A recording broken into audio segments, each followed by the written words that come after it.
Senator Rosen, when you're ready, please.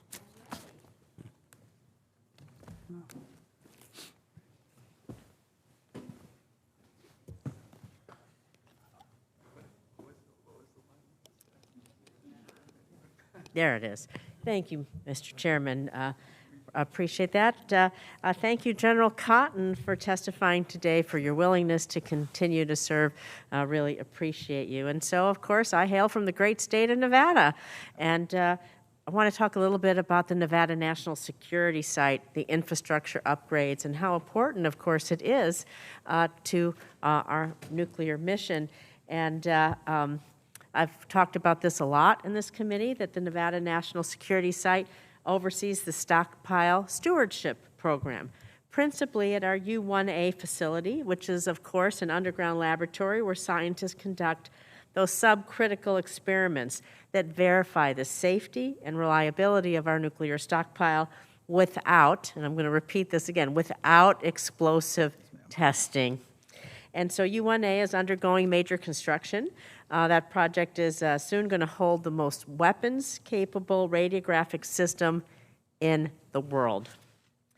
However, the Nevada National Security Administration currently faces significant infrastructure delays, including at our Nevada National Security Site. So General Cotton is the current commander providing 2 of the 3 legs of the triad.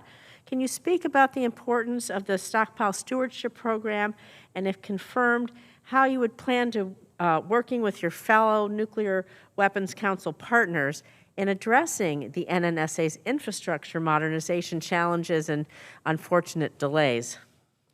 Senator Rosen, thanks for the question. There is nothing more important than the relationship that we have with DOE and specifically NNSA.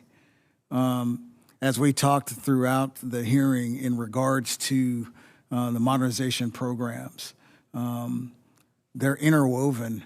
The platforms mean absolutely nothing if I don't have the assets available for the platforms.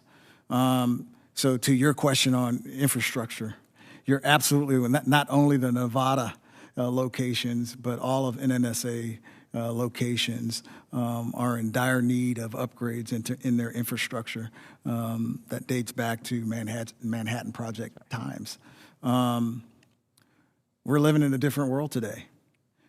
As I keep saying, 2 near-peer adversaries, nuclear adversaries, we are going to have to ensure that the infrastructure are upgraded and are at the capacity and capability to meet the needs of the warfighter.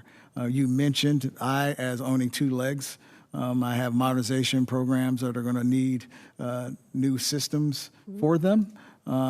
Can't do that without the incredible work of the men and women that make up the NNSA, but they're going to need infrastructure that'll allow them to be able to do that type of work. Yeah, and not just bringing them up to today's standards, but really preparing them for future challenges and innovation that we so desperately are going to need to compete. So thank you for that. Because we do have to think about the technological and advancements. With those advancements also come advancements from our adversaries, so that creates increased threats as well. And so the nuclear command control communication systems of the United States, we know they're connected through a network of communications, different data processing systems. Could possibly lead us vulnerable for cyber attacks.